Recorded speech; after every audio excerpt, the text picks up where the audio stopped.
Hello and welcome to Route 99. This is DPM075. Today we are looking at some verbal ability questions.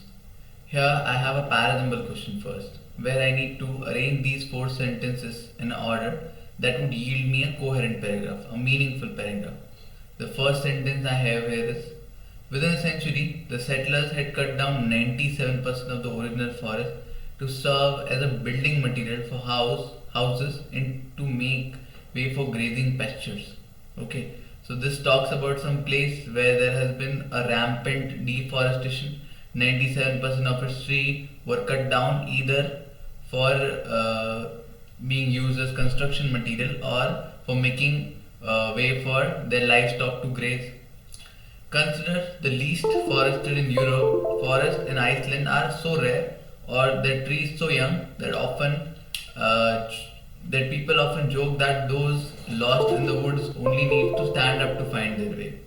Okay, so this seems like my introductory statement because this talks about Iceland, जिसके बारे में यहाँ पे बोला गया है कि यहाँ पे बहुत ज़्यादा deforestation हुआ है. When seafaring Vikings set off from the Norway and conquered the uninhabited North Atlantic island at the end of the 9th century, forests made up mostly of birch trees covered more than a quarter of the island. Okay, so when Viking came to this uninhabited North Atlantic people, मतलब वहाँ पे कोई रहता नहीं था, तब जब यहाँ पे Vikings आए तो this place was largely made up of forest, right? It wasn't always that way. Which way? I guess this way. That there are so less woods, there are so less trees in the forest that you would hardly need to stand up to get out of that forest. There are very few trees there. So 2 and 4 are connected that way. Okay. And this talks about some settlers. Who are these settlers? Vikings are, so 3 and 1 are also connected.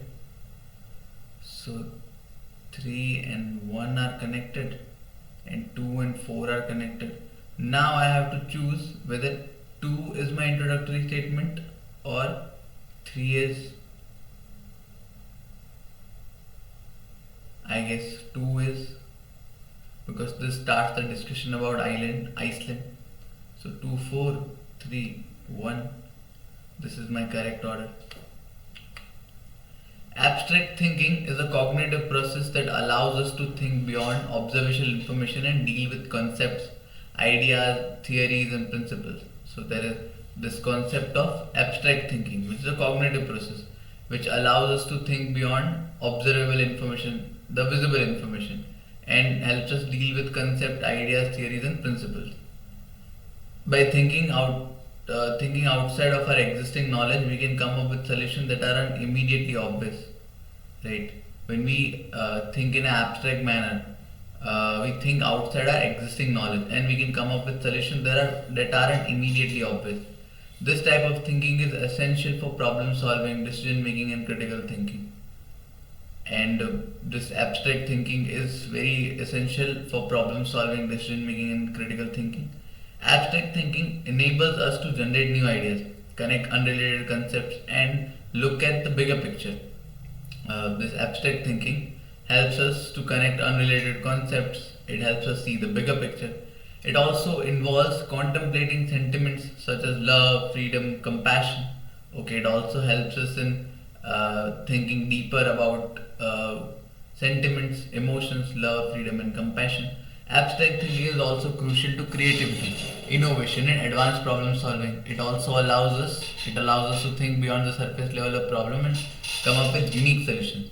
In addition, it is a vital skill for personal development, enabling us to think beyond our immediate environment and believe and consider different perspectives. Right. Beyond all of this, it also helps in personal development, and it enables us to think beyond our most proximate environment, our close environment and beliefs, and consider different perspectives.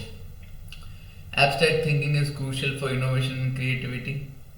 True, but बात ऐसे शुरू नहीं हुई कि this also helps us in innovation and creativity, rather than it is the founding basis for innovation and creativity. But let's just keep it. Enabling the generation of new ideas and understanding complex concepts and emotions such as love, freedom, which are essential for problem solving, decision making, and critical thinking. Are these emotions, love and freedom, essential for problem solving and decision making, or this abstract thinking is essential for problem solving? Right, so this taught the argument made in the passage, not my answer. While abstract thinking is integral to personal development, understanding complex emotion, it also plays a vital role in generating innovative ideas, connecting disparate concepts, and enhancing critical thinking and decision making skills. So this, if you see, talks about some while this does that, this also does that, right? So that is not the general tone of the passage. The more general tone of the passage, or the topic on which the author is trying to put emphasis on, is not personal development and understanding complex emotion. Although they have been discussed briefly in the passage, this is not the main idea of the passage. This summary centered everything on these two things, which is not true. So this also is not my summary. Abstract thinking not only aids in personal development, understanding complex emotion, but is also crucial for generating new ideas, linking unrelated concepts, and improving skills in critical thinking and decision making. Again, it puts a lot of emphasis on personal development and understanding complex emotion. This is also not my summary. Crucial to creativity, problem solving, and critical thinking. Yeah, this could be it. This is where the passage started. Thinking enables individual to connect unrelated concept, offers broader perspective on complex issue, and aids in personal development, transcending surface level interpretation. Yeah, this seems like a very apt summary. This includes all the points discussed in the above passage. So this is my correct option.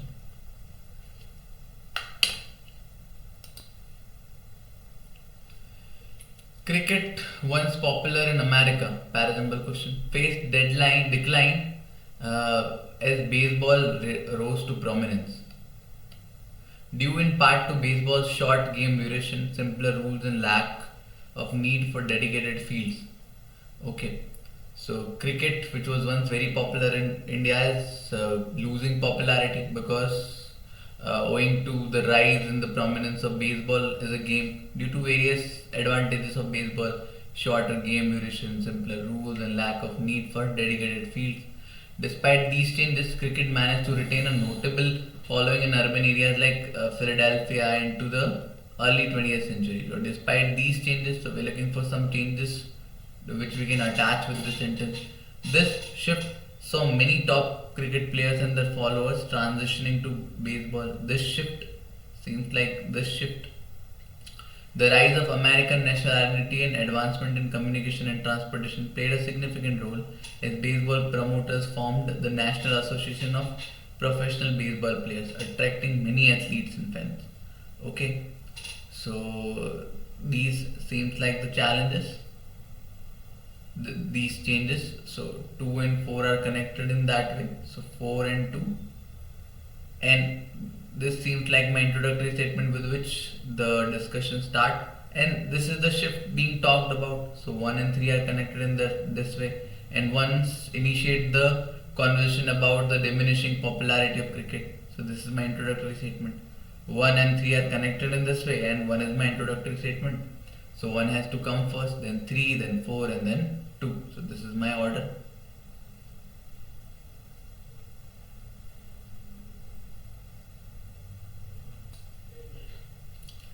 Okay, a para completion question. I need to put this sentence into either one of these 4 blanks. In essence, it's a short-term tactic with long-term repercussions for professional integrity. Okay. Okay. In India, HR experts are spotting a troubling pattern where employees make only fleeting office visits, primarily for coffee breaks, in a superficial need to being present. So there's a trend in India where employees only come to office for coffee breaks, just to show that they were present at office. This mimics the coffee badging trend in West as a hollow compliance with return to office edicts amid high demand in sectors like healthcare and IT. So ये trend बिल्कुल जैसा waste में हुआ था ना वैसा है, which was called coffee badging trend. शायद इसलिए बोला जाता है because employees only visit office during coffee breaks. So just like Europe, where this was just a hollow compliance just for the sake of it, compliance to the return to office initiative, right? So due to high demand in healthcare and IT, and to return to office, what employees would do would they would just go to office in the coffee breaks. They would put their attendance and would come back. Dash after years of remote work, this shift to a show of presence could undermine the flexible work ethos painstakingly established. Okay, so again, and this was connected because this talks about this mimics, which is this mimic being talked about here, right? Second, here that it's ended here after years, and this says in essence. So I cannot put here until all the arguments about this trend hasn't been made. After all the arguments has been made, I would say that in essence this is a short-term tactic. So 2 cannot be my answer. After years of remote work, this shift to a show of presence could undermine the flexible work ethos painstakingly established. तो ये जो भी इन्होंने जो work from home वाले जो पूरा convention establish किया है, that was a painstaking process, right?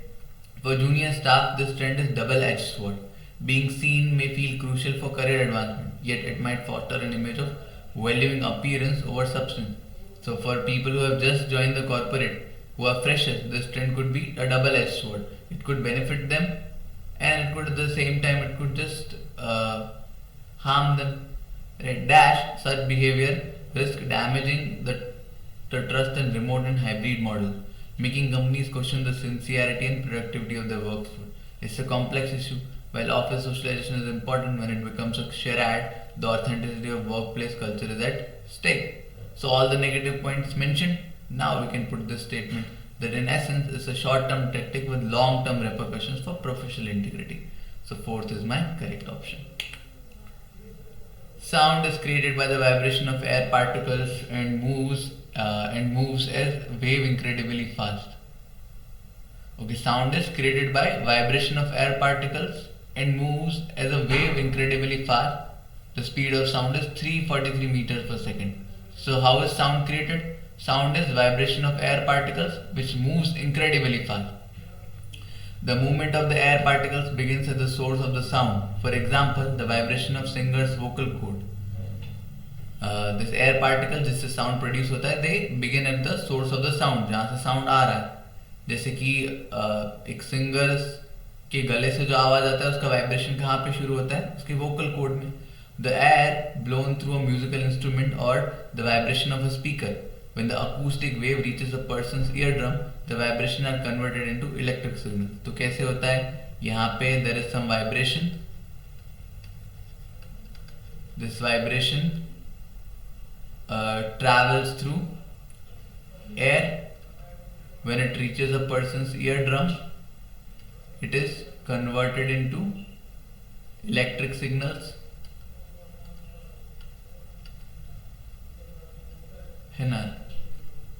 The oscillation of frequency of the sound wave, how frequently the wave repeats itself, measured in hertz, control the pitch of the sound. अब ये sound आपके कानों को कितनी बार छुएगा, that determines the pitch of the sound. Creating low notes and high notes, the brain automatically processes, which creates high and low notes. The pitch, which is affected by the frequency, right, that controls this pitch, and the brain automatically processes it. When different notes are played or sung, the air vibrates at a specific frequency. Okay, when you play a different song, when you play a different note, different frequency are put at use. That changes the pitch of the sound. This is very important in musical instrument development. Two pianos, when playing the same note, must create a sound wave with the same frequency so that the notes sound the same. अभी जो concept है वो musical instrument बनाने में बहुत काम आता है. Why? Because two pianos they want to create the same note should create the same amount of vibration, and just because you know how the mind perceives the sound, you know what kind of vibration to create, so you can produce a very precise musical instrument applying this concept. Now imagine a full orchestra with string, instrument, brass and woodwind. To play the same note and create a harmonious sound, the instrument need to control the frequency of their individual sound wave to play together. So in order to make a coherence out of an orchestra, everyone has to play at the same pitch, and here when this concept helps us.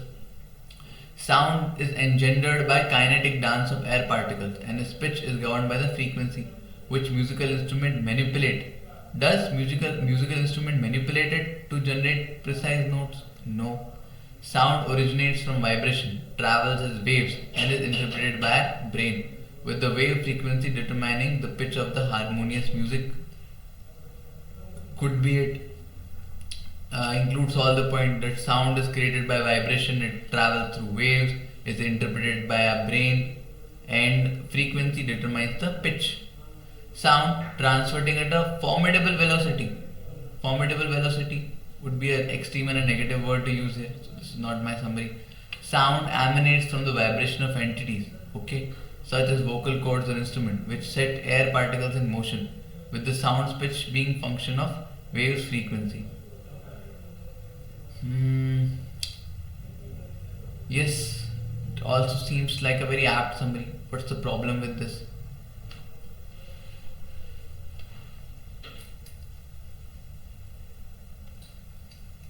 So although this is a very apt summary, this misses the point of the interpretation by our brain, right? Which helps eliminate this option as an answer. So 2 is my correct summary. So that was the video, guys. I'll see you in the next one.